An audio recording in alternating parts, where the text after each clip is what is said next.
I have to turn the slide on? Yeah. Down. You can't go. Just angle it down. Okay.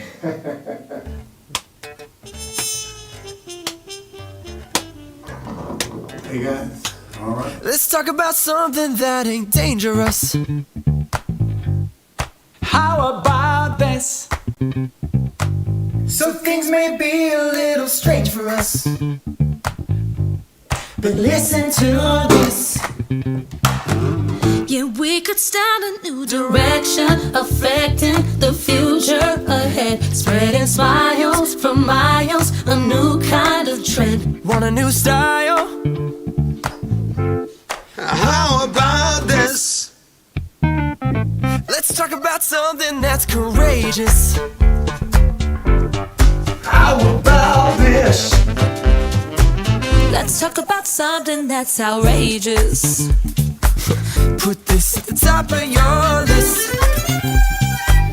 Yeah, we could start a new New direction, affecting the future ahead. Spreading smiles for miles, a new kind of trend. Want a new style? Hey. How about this? Come on, hit me up with the pickup, y'all. You're stuck and gonna sit at home. Live it up, live it up, live it up from here. You're not alone. We can lift this world from quarantine. Pick it up, just pick it up. Take this shot with me. Spread a smile, not something else. 'Cause this world is really needing your help. Spread a smile and nothing more, and we'll show this world it can be restored. You wanna smile? How about this?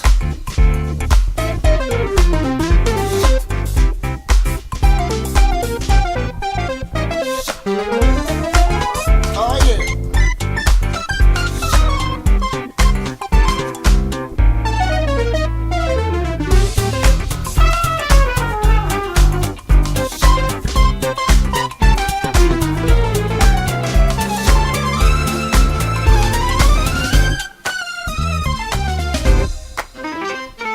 If you're stuck and gonna sit at home, live it up, live it up, live it up with me. We can live this world while quarantined. Pick it up, just pick it up. Take this shot With me, yeah. Not something else. 'Cause this world is really needing your help. Spread a smile and nothing more. Nothing more, nothing more. This world it can be restored. Spread a smile. Stay well, stay strong. Keep moving on, keep moving on. Spread a smile and nothing more, and we'll show this world it can be restored. You wanna smile? How about this?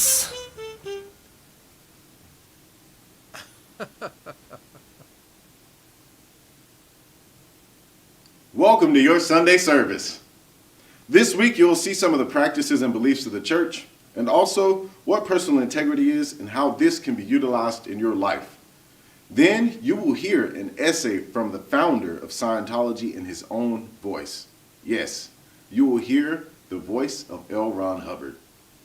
So before I begin, I want to go over the word creed.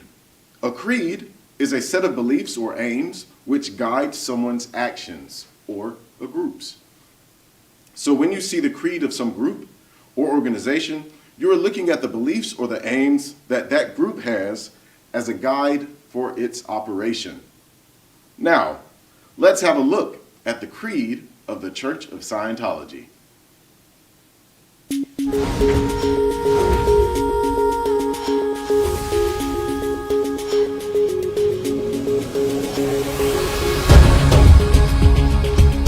We of the Church believe that all men of whatever race, color, or creed were created with equal rights. That all men have inalienable rights. To their own religious practices and their performance. That all men have inalienable rights to their own lives. That all men have inalienable rights to their sanity. That all men have inalienable rights to their own defense. That all men have inalienable rights to conceive, choose, assist, or support their own organizations, churches, and governments. That all men have inalienable rights to think freely, to talk freely, to write freely their own opinions, and to counter or utter or write upon the opinions of others. That all men have inalienable rights to the creation of their own kind. That the souls of men have the rights of men. That the study of the mind and the healing of mentally caused ills should not be alienated from religion or condoned in non-religious fields. And that no agency less than God has the power to suspend or set aside these rights, overtly or covertly. And we of the church believe that man is basically good. That he is seeking to survive. That his survival depends upon himself and upon his fellows. And his attainment of brotherhood with the universe. And we of the church believe that the laws of God forbid man to destroy his own kind, to destroy the sanity of another, to destroy or enslave another's soul, to destroy or reduce the survival of one's companions or one's group. And we of the church believe that the spirit can be saved, and that the spirit alone may save or heal the body.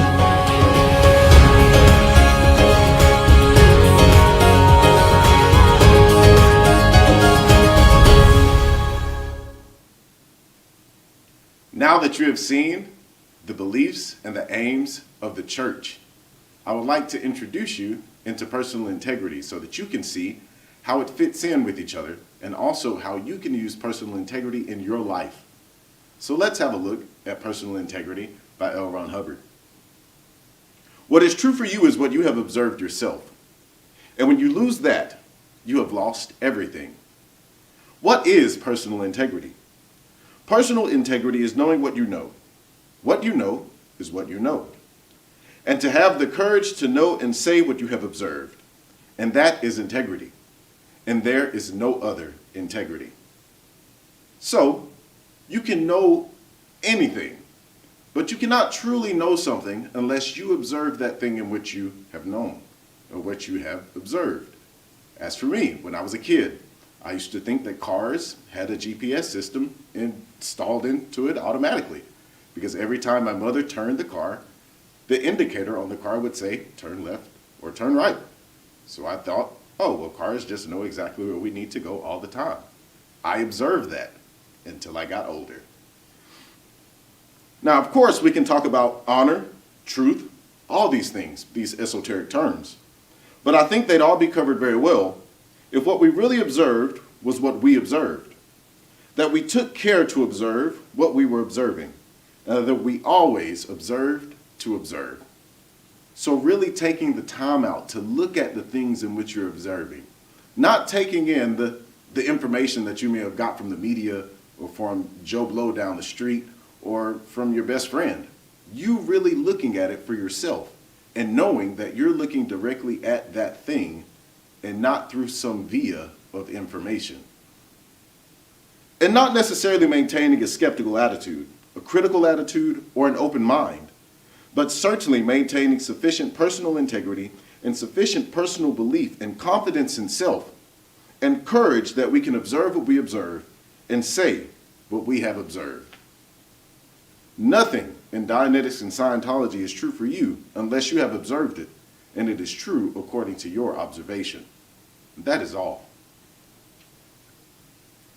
Now, I hope that you'll be looking at personal integrity in a different viewpoint, and you'll be using that as you look at different information throughout the week, or when you go on the internet, or when you look at the news.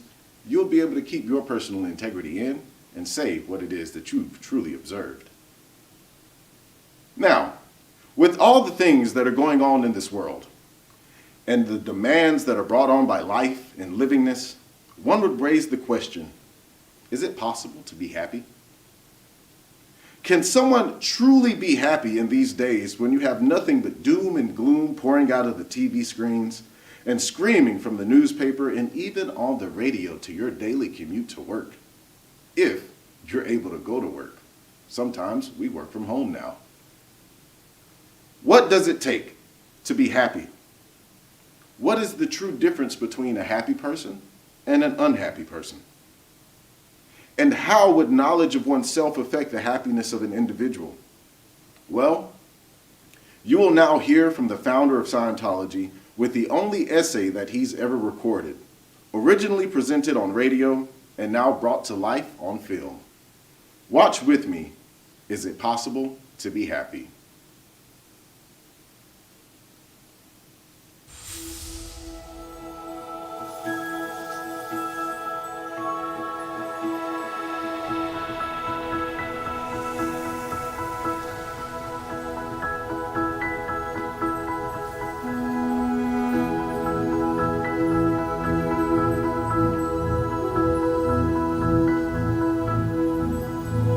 Is it possible to be happy?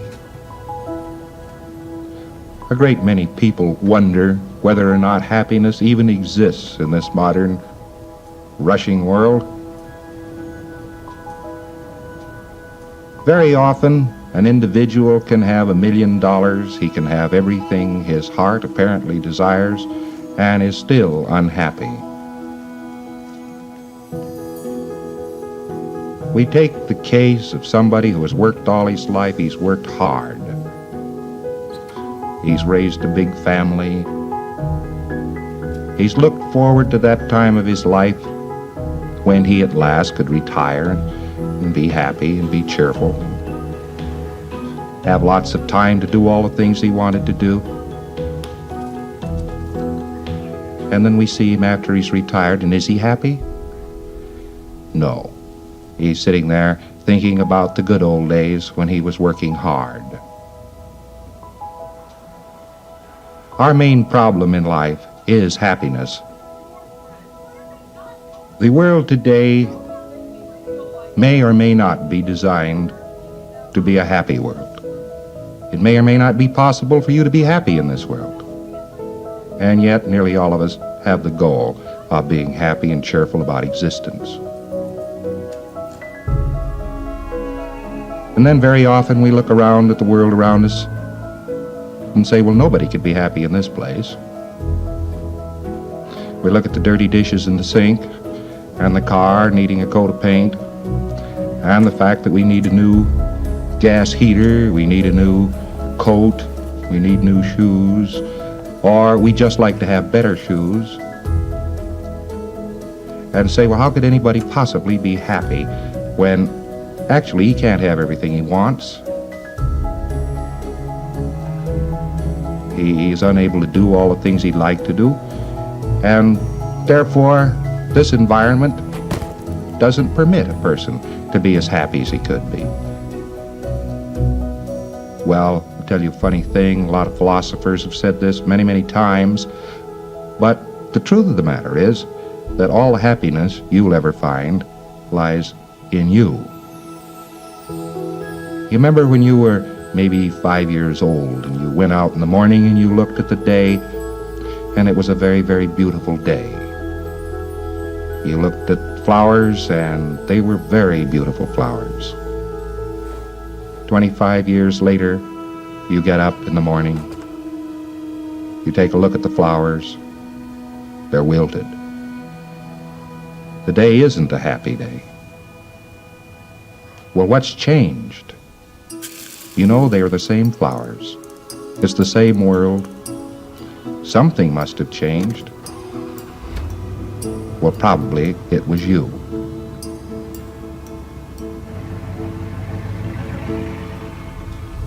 Actually, a little child derives all of his pleasure in life from the grace he puts upon life.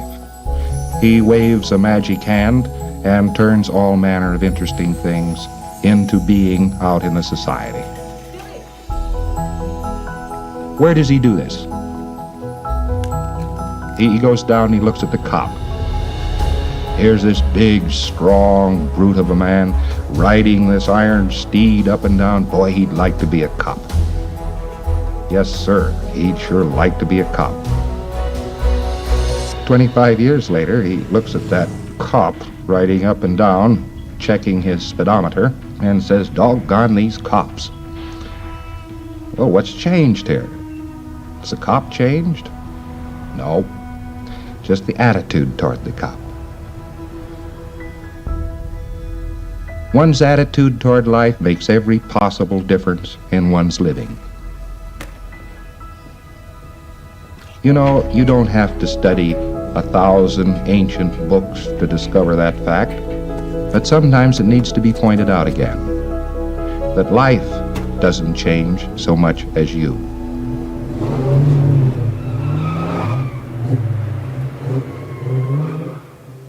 The day when you stop building your own environment, when you stop building your own surroundings, when you stop waving a magic hand and gracing everything around you with magic and beauty, things cease to be magical. Things cease to be beautiful. Well, maybe you've just neglected somewhere back in the last few years to wave that magic hand. You know, other people seek happiness in various ways. They seek it hectically. It's as though it's some sort of a mechanism that exists. It's made up. Maybe it's a little machine. Maybe it's something that's parked in a cupboard, or maybe happiness is down at the next corner. Maybe it's someplace else. They are looking for something. Well, the odd part of it is, the only time they'll ever find something is when they put it there first. Now, this doesn't seem very creditable, but it is quite true. Those people who have become unhappy about life are unhappy about life solely and completely because life has ceased to be made by them. Here we have the single difference in a human being. We have that human being who is unhappy, miserable, and isn't getting along in life, who is sick, who doesn't see brightness. Life is handling, running, changing, making him. And here we have somebody who's happy, who is cheerful, who is strong, who finds there is something worth doing in life. What do we discover in this person? We find out that he is making life. Now there's actually the single difference. Are you making life, or is life making you? And when we go into this, we find out that a person has stopped making life because he himself has decided that life cannot be made. Some failure, some small failure, maybe not graduating with the same class, maybe that failure that had to do with not marrying quite the first man or woman who came along and seemed desirable.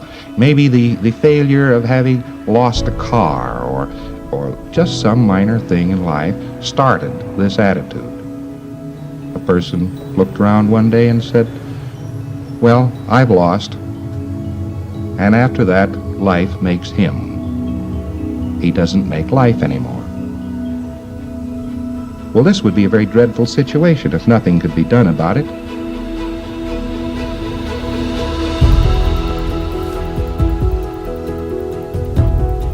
But the fact of the matter is, it's the easiest problem of all the problems man faces.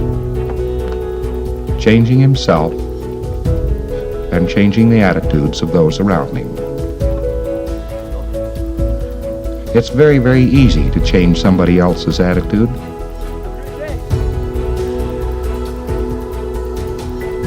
Yet you are totally dependent upon other people's attitudes. Somebody's attitude toward you may make or break your life. Did it ever occur to you that your home holds together? Probably because of the attitude the other person has toward you. Well, so there's two problems here. You have to change two attitudes. One, your attitude toward somebody else. And two, their attitude toward you. Well, are there ways to do these things? Yes, fortunately, there are. For many, many, many centuries, man has desired to know how to change the mind and condition of himself and his fellows. Actually, man hadn't accumulated enough information to do this up to relatively few years ago. But we're living in a very fast-paced world. We're living in a world where magic is liable to occur at any time, and has. Man now understands a great many things about the universe he lives in which he never understood before. And amongst the things which he now understands is the human mind. The human mind is not an unsolved problem. 19th century psychology did not solve the problem. That doesn't mean that it hasn't been solved. In modern times, the most interesting miracles are taking place all across this country and across the other continents of Earth. What do these miracles consist of? They consist of people becoming well. It consists of people who were unhappy becoming happy once more. It consists of abolishing the danger inherent in many of the illnesses and in many of the conditions of man. And yet the answer has been with man all the time. Man has been able to reach out and find this answer. But perhaps man himself had to change.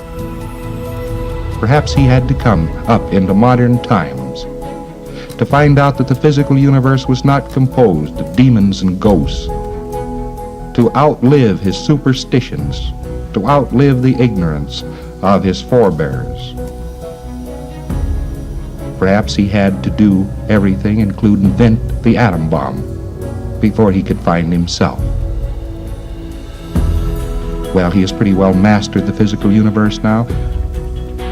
The physical universe is to him now rather a pawn. He can do many things with it. And, having conquered that, he can now conquer himself. The truth of the matter is, he has conquered himself. Scientology came about because of man's increased knowledge of energy. Man became possessed of more information about energy than he had ever had before in all of his history. And amongst that, he came into possession of information about the energy which is his own mind.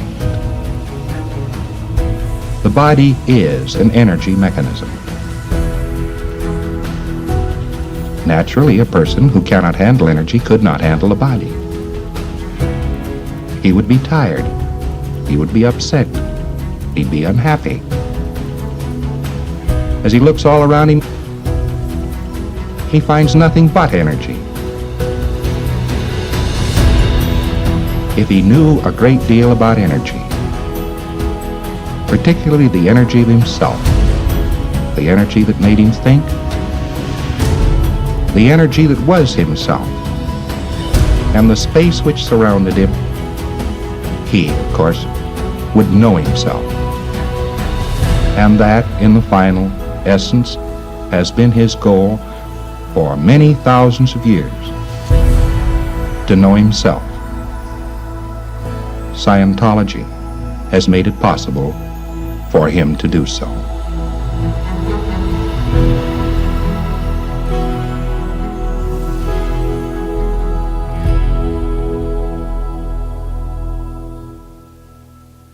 All right, there you have it.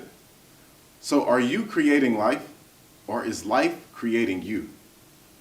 And what is it that you need to know in order to bring yourself back to the place where you can create life and have it be something that's very magical again? Well, if you want to know that information, get in contact with us. We can definitely set you on the right path so that you can start creating again, and life will be a very happy place. Now, for the announcements. This Tuesday, the Vincent Kelly will be delivering a webinar titled Overcoming Stress and Worry. So, if you really want to know what you can do to change the viewpoint on life that you have so that you can make life and not have life make you, I suggest you attend that webinar Tuesday at 8 o'clock. Next Sunday, we'll be spearheading the topic of communication with a two-part series so that you will be equipped with the knowledge needed to build great relationships with your friends, colleagues, and family, while also creating new ones as well. So join me for the next 2 Sundays to see what is needed for communication to be effective and what are some of the vital factors when dealing with communication. Now, let us end Sunday service with the reading of the prayer of total freedom. May the author of the universe enable all men to reach an understanding of their spiritual nature. May awareness and understanding of life expand so that all may come to know the author of the universe. And may others also reach this understanding which brings total freedom. At this time, we think of those whose liberty is threatened, of those who have suffered imprisonment for their beliefs, and of those who are enslaved or martyred, and for all those who are brutalized, trapped, or attacked. We pray that human rights will be preserved so that all people may believe and worship freely, so that freedom will once again be seen in our land. Freedom from war and poverty and want. Freedom to be, freedom to do, and freedom to have. Freedom to use and understand man's potential, a potential that is God-given and God-like. And freedom to achieve that understanding and awareness that is total freedom. May God let it be so. Thank you for coming to Sunday service, and I look forward to seeing you next week. Have a great one.